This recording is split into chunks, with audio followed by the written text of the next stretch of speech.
நம்ம உலகம் ரொம்பவே பெருசு. டெய்லி லைஃப்ல நம்ம நிறைய விஷயங்கள்லாம் பார்க்கறதுக்கான சான்ஸ் நம்ம லைஃப்ல இருக்குது. சில விஷயங்களை நாம திரும்ப திரும்ப பார்க்கக்கூடிய சான்ஸும் இருக்குது. பட் இந்த உலகத்துல சில ஈவெண்ட்ஸ் இருக்கு, லைஃப்ல நம்ம நினைச்சா கூட திரும்ப பார்க்க முடியாது. அப்படிப்பட்ட லைஃப்ல ஒரே ஒரு தடவை மட்டுமே பார்க்க முடியுமான சில சயின்டிபிக் ஃபினாமினாஸ் எல்லாம் இருக்குது. ஸோ அதெல்லாம் மனுஷன் கிரியேட் பண்றது கிடையாது. நேச்சர் பிளஸ் யூனிவர்ஸ் பிளான் பண்ணி கிரியேட் பண்ணக்கூடிய ரேரான மூமெண்ட்ஸ்னு சொல்லலாம். ஸோ அப்படிப்பட்ட ரேரான மூமெண்ட்ஸை பற்றி தான் இன்னைக்கு இந்த வீடியோவில் சயின்டிஃபிக்காக நம்ம எக்ஸ்ப்ளோர் பண்ண போகிறோம். ஸோ வாங்க இந்த வீடியோக்குள்ளே போகலாம்.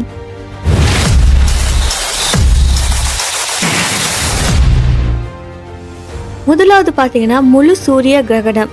இது ஒரே இடத்துல ஒரே ஒரு தடவை மட்டுமே காணக்கூடிய ஒரு நிகழ்வா இருக்குது. முழு சூரிய கிரகணம்னா என்னன்னு முதல்ல தெளிவா புரிஞ்சுக்கணும். சூரியன், பூமி, சந்திரன் இது மூணுமே ஒரே நேர்கோட்டுல சரியா வாரப்பத்தான் முழு சூரிய கிரகணம் நடக்குது. ஸோ அந்த நேரத்துல பாத்தீங்கன்னா சந்திரன் சூரியனை முழுவதுமா மூடும். அப்போ பகல் நேரத்திலே சில நிமிடங்களுக்கு இரவு போலவே இருட்டாகும்.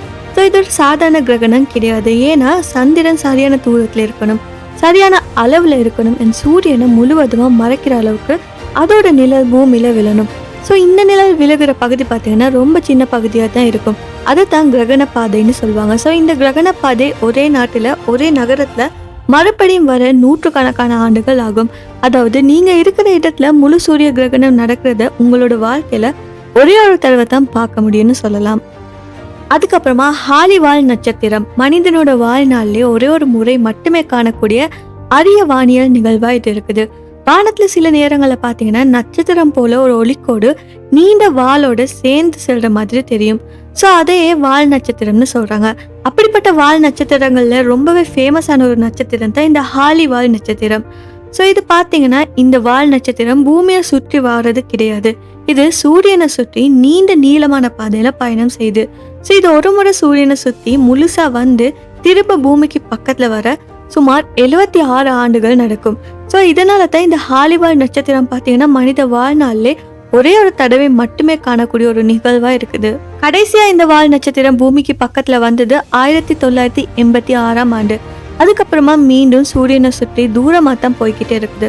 ஸோ அடுத்த முறை இந்த ஹாலிவால் நட்சத்திரம் பூமிக்கு பக்கத்துல வரப்போகிற ஆண்டு பார்த்தீங்கன்னா 2061 ஆண்டு. ஸோ அதனால இந்த ஹாலிவால் நட்சத்திரம் பார்த்தீங்கன்னா மனிதனோட வாழ்நாளில் ஒரே ஒரு தடவை மட்டுமே காணக்கூடிய ஒரு அரிய வானியல் அதிசயம்னு சொல்லலாம். பூமியோட காந்த துருவ மாற்றம் ஒரு தலைமுறைக்கு ஒரே ஒரு முறை கூட நடக்காத அரிய நிகழ்வுன்னு சொல்லலாம். நம்ம பூமியில வட துருவம், தென் துருவம் இது ரெண்டுமே எப்பயுமே ஒரே இடத்துல இருக்குன்னு சொல்லி நாம நினைப்போம். ஆனா உண்மையிலேயே பூமியோட காந்த துருவங்கள் நிலையானது கிடையாது. பூமி உள்ள சூடான இரும்பு திரவம் ஒன்று சுழண்டுக்கிட்டே இருக்கும். ஸோ அந்த சுழற்சியால தான் பூமிக்கு காந்த சக்தி உருவாகுது. ஸோ இந்த சுழற்சி மாறிக்கொண்டே இருக்கிறதால வடகாந்த துருவமும் தென்காந்த துருவம் பார்த்தீங்கன்னா மெதுவா அவங்களோட இடத்தை மாற்றிக்கொண்டே இருக்கும். ஸோ இந்த மாற்றம் பார்த்தீங்கன்னா ஒரு நாளில் நடக்காது, ஆயிரக்கணக்கான ஆண்டுகளாக மெதுவாக தான் நடக்கும். சில அரிய காலங்களில் இந்த மாற்றம் பார்த்தீங்கன்னா முழுமையாக நடக்கும். அதாவது வட துருவம் தென் துருவமாகவும் தென் துருவம் வட துருவமாகவும் மாறும். ஸோ இந்த நிகழ்வை பார்த்தீங்கன்னா முழு காந்த துருவ மாற்றம்னு சொல்லப்படுது. ஸோ அதனால இந்த முழு காந்த துருவ மாற்றத்தையும் பல ஆயிரம் ஆண்டுகளுக்கு ஒரு முறை மட்டும்தான் பார்க்க முடியுமா இருக்கும். அதுக்கப்புறம் பார்த்தீங்கன்னா ஒரு புதிய நட்சத்திரம் உருவாகிற தருணம் மனிதனோட வாழ்க்கையிலே ரொம்பவே அரிதா காணக்கூடிய ஒரு வானியல் அதிசயம்னு சொல்லலாம்.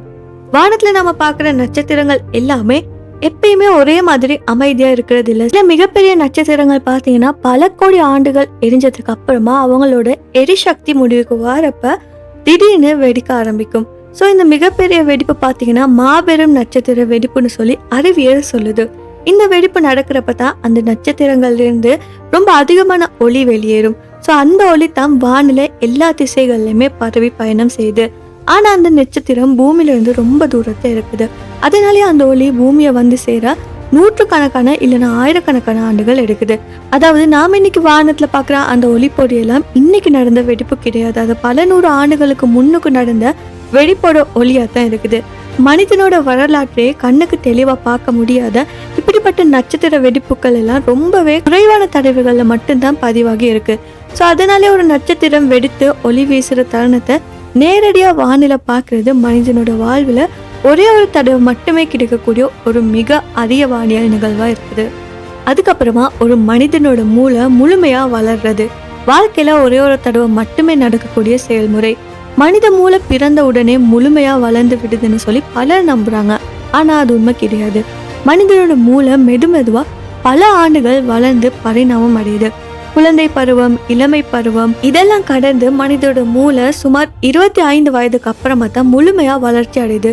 ஸோ இதுக்கு முன்னா பார்த்தீங்கன்னா மூளையோட சில முக்கிய பகுதிகள் மட்டும்தான் முழுமையா செயல்படுது. ஒரு முறை மனிதனோட மூளை முழுமையா வளர்ந்துட்டுன்னா அதுக்கப்புறமா அதே மாதிரி முழு வளர்ச்சி மீண்டும் நடக்காது. அதாவது மனிதனோட மூளை முழுமையா வளர்றது வாழ்க்கையில ஒரே ஒரு தடவை மட்டுமே நடக்கக்கூடிய ஒரு செயல்முறையா இருக்குது. அதனால தான் மனிதனோட மூளை வளர்ச்சி ரொம்பவே முக்கியமான, அது மட்டும் இல்லாம மீண்டும் திரும்ப கிடைக்காத ஒரு அரிய விஞ்ஞான நிகழ்வுன்னு சொல்லலாம். ஸோ இப்படி நம்ம லைஃப்ல ஒரே ஒரு தடவை மட்டுமே பார்க்கக்கூடிய நிறைய மூமெண்ட்ஸ் எல்லாம் இருக்குது இந்த உலகத்துல. ஸோ இந்த வீடியோவில் நம்ம பார்த்தது மோட்டிவேஷன் இல்லை, பியூரான சயின்ஸ்னு சொல்லலாம். யூனிவர்ஸ், எர்த், ஹியூமன் பாடி இது எல்லாத்துலேயும் சில மூமெண்ட்ஸ் இருக்கு. அதெல்லாம் லைஃப்ல ஒரே ஒரு தடவை மட்டும்தான் நடக்கும். சயின்ஸ் ஆல்வேஸ் நமக்கு ஒரு விஷயத்த ப்ரூவ் பண்ணுது. அது என்னன்னா நம்மளை விட டைம் ரொம்பவே பவர்ஃபுல்லானதுன்னு சொல்லி. ஸோ இதில் உங்களுக்கு எது ரொம்பவே ஆச்சரியமாக இருந்துச்சுன்னு சொல்லி கமெண்ட்ல சொல்லுங்க. இந்த வீடியோ பிடிச்சிருந்தா மறக்காம இந்த வீடியோவை லைக் பண்ணி ஷேர் பண்ணி மறக்காம நம்ம யூடியூப் சேனலையும் சப்ஸ்கிரைப் பண்ணிக்கோங்க.